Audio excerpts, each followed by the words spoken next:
I've spent thousands of dollars on camera gear over the years. Some of it built my career, taught me how to see light, changed everything. And some of it, I genuinely wish I never bought.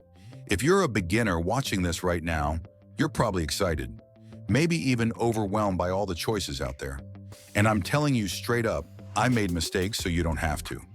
This video might actually save you a few $100s, maybe more. So let me show you the gear I regret buying, and more importantly, what I should have bought instead. And hey, if you're new to Alt Buzz, this channel is all about honest gear talk.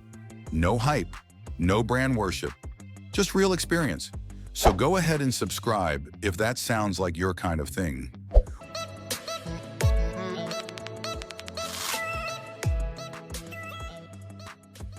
When I first started shooting, I did what most beginners do. I spent every last dollar on the camera body. The thing that looked impressive in my hands. The thing with all the buttons and menus, and that satisfying shutter sound that made me feel like a real photographer. I researched it for weeks, read every review, watched every comparison video. And when I finally bought it, I felt incredible. Like I had just unlocked a new level of creativity. And whatever budget was left after that, I put it toward the cheapest tripod I could find. $25, plastic legs, a flimsy ball head that barely tightened. I found it on some discount website with 3-star reviews and shipping from overseas. I told myself it just needs to hold the camera. How hard could that be? It's just 3 legs and a platform. That was a lie I believed for way too long. Here's what actually happened. I set up for a landscape shoot one evening. Beautiful golden hour light painting the hills. Everything lined up perfectly. The composition was strong, the exposure dialed in, and then the wind picked up. Just a light breeze. Nothing dramatic, nothing you'd even notice if you were standing there. But my tripod started wobbling. The whole frame shaking like I was filming during an earthquake. Every shot unusable, blurry, soft, ruined.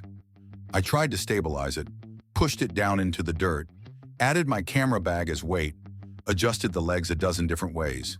Nothing worked. The footage was garbage. And I stood there watching the perfect light fade away, knowing I had wasted the entire evening because I tried to save $40. Then on another shoot a few weeks later, one of the legs just snapped. Clean break. Right at the joint where the plastic connected. My camera, my $2,000 camera, almost hit the pavement. I caught it. Barely. My heart was racing, hands shaking. That's when I realized I was trusting a $25 piece of plastic with gear that cost me months of saving. Months of skipping things I wanted just to afford that camera.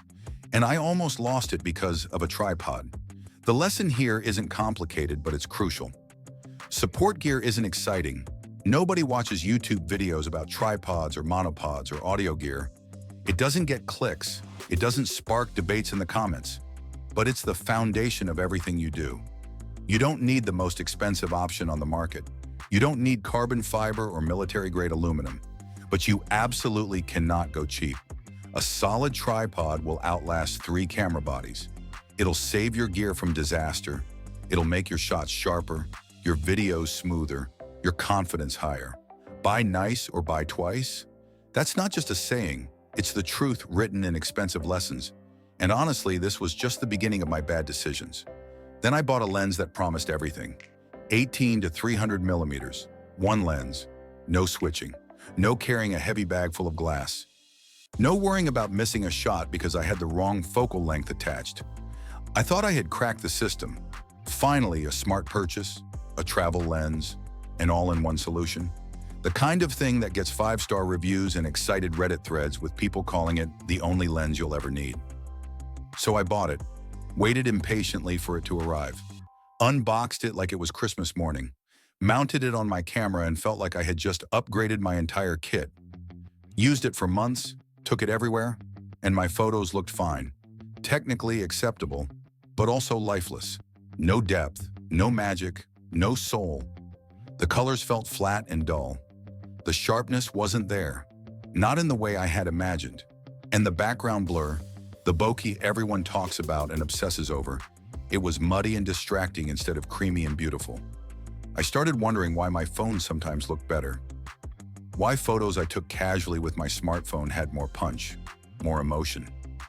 I had spent all this money on a real camera, real glass, interchangeable lenses, and yet my images felt average, generic, like stock photos you scroll past without thinking. The kind of images that don't make you stop, that don't make you feel anything. That's when I learned something that nobody tells beginners, something that doesn't fit into a thumbnail or a catchy video title. Convenience sounds good in theory. One lens that does everything sounds genius. Sounds like the smart way to save money and simplify your life. But photography isn't about convenience. It's about intention. It's about learning to see, about understanding focal length and perspective, and how distance changes emotion. And a super zoom lens teaches you nothing except how to zoom in and out. It's a crutch that keeps you from growing.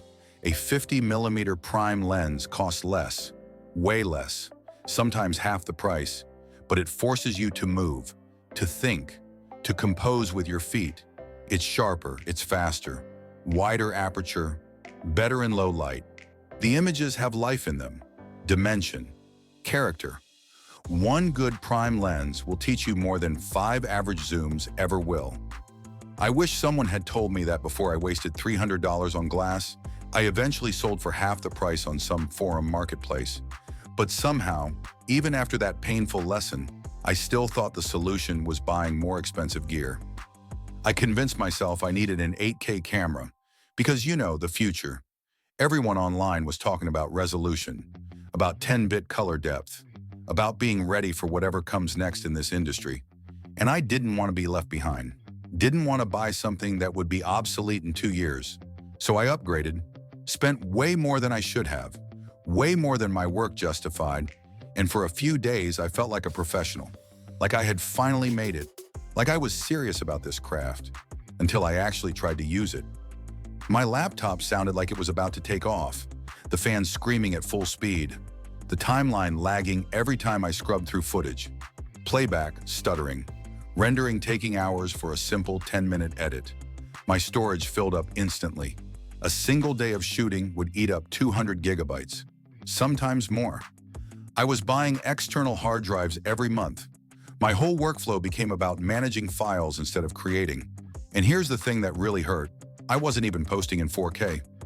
Most of my work ended up on Instagram, compressed to oblivion, cropped to vertical, watched on phones. Or YouTube, where it gets compressed again, where most viewers watch at 1080p anyway because of data limits or old devices. I had paid for features I never used, for specs that looked great on paper but added zero value to my actual work. Zero value to the people watching. This is where a lot of beginners mess up, and I see it constantly in the comments, in the messages I get. They buy for the creator they hope to become, for some imaginary future version of themselves. Not the creator they are right now. And that gap, that distance between aspiration and reality, it costs money. Real money. Money that could have gone toward lighting, or a course, or actually hiring someone to teach them. Your camera should match your work, not your ego. If you're just starting out, shooting for social media, building a portfolio, learning the basics, you don't need cinema-level specs. You need something reliable, something that doesn't slow you down, something that gets out of the way and lets you focus on storytelling. Future-proofing sounds smart until you realize the future changes faster than your gear ever will.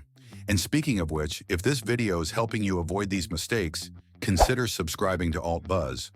We're all about cutting through the noise and giving you real advice. No sponsored fluff. No companies telling me what to say. Links in the description if you want something you can actually reference when you're ready to buy. Something that won't steer you wrong. Every YouTuber had one. Every cinematic travel video, every behind-the-scenes vlog, smooth floating camera movements, slow dramatic pushes. It looks so professional, so next level. So I bought one. A 3-axis gimbal. Not the cheapest model, not the most expensive. Right in the middle. The sweet spot, supposedly. I watched setup tutorials for hours, learned how to balance it properly, calibrate the motors, felt like I was leveling up as a creator, finally joining the ranks of people who make real content. And then I realized I hated using it, absolutely hated it. Balancing it took forever. Every single time. Every time I switched lenses or added an accessory or even changed the battery, I had to rebalance. 15 minutes of adjusting, tweaking, testing, adjusting again. And once it was finally ready, perfectly balanced, motors humming, it was heavy, really heavy, awkward to carry. My arm got tired after 20 minutes of shooting, my shoulder ached, my back hurt. I started filming less because the setup was too complicated, too much friction between having an idea and actually executing it. And that's death for creativity. That's how you stop making things, when the tools become obstacles instead of enablers. That gimbal lived in my bag, barely touched. A constant reminder of $400 I didn't need to spend. A reminder that sometimes the hype doesn't match reality. Here's the truth in 2026. In-body stabilization, IBIS, is good enough. Really good. Better than it's ever been. Digital stabilization in post is good enough. Software has gotten incredible. Unless someone is paying you to deliver buttery, smooth gimbal shots, unless it's in the contract, unless a client specifically requests it, you don't need one. The best gear is the gear you actually use. And if your tools are making you create less, if they're adding barriers instead of removing them, they're not helping. They're hurting. Don't buy a gimbal until your work demands it. Until it's a tool, not a toy, not a status symbol. Which brings me to the biggest mistake of all. And this one hurt the most because it wasn't about a single product. It wasn't about one bad decision I could laugh about later. It was about my entire mindset, my entire approach to this craft. I wasn't buying for the work I was doing. I was buying for the creator I thought I'd become, some imaginary version of myself that lived in my head. I was chasing some future where I was shooting campaigns and traveling the world and getting paid thousands per project. And every time I bought gear, I was trying to close that gap, trying to feel like I belonged in that world, trying to look the part.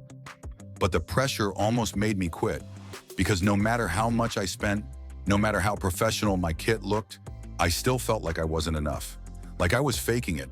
The gear didn't make me a better creator. It didn't teach me lighting or composition or storytelling. It just made me more stressed about money and less focused on the actual work, on learning, on growing, on making things. And that's the trap. Gear is seductive. It's tangible, real. You can buy it, own it, hold it in your hands, unbox it, feel that rush of newness. But creativity doesn't work that way. Growth doesn't work that way. You can't buy your way to being good. You can't skip the learning curve with equipment. Buy for where you are, not where you hope to be someday. Master what you have, outgrow it naturally, then upgrade. That's the path, not the other way around. I wish I had understood that sooner. I wish I had spent less time browsing gear forums and watching comparison videos and more time actually shooting, actually failing, actually learning from those failures. But I didn't. And maybe you needed to hear this so you don't make the same mistake. So you don't waste years chasing gear instead of chasing growth. It's okay to make mistakes, but your wallet doesn't have to suffer like mine did. Now that you know what not to buy, you need to know what you should buy. I made a full guide on choosing the right camera gear in 2026. That video's right here. If you want to support the channel deeper, I've got a $5 membership where I share behind-the-scenes gear choices and real buying advice. The kind of honest conversations I wish I had when I was starting out. And if this video genuinely saved you money, a super thanks helps me keep making content like this. No ads, no sponsors, just real talk. Hit that subscribe button if you haven't already. Alt Buzz is built on trust and honesty. I'll see you in the next one. We chase the gear, but it's the vision that matters. We buy the tools, but it's the work that speaks. Remember that. I'm Alt Buzz. Until next time.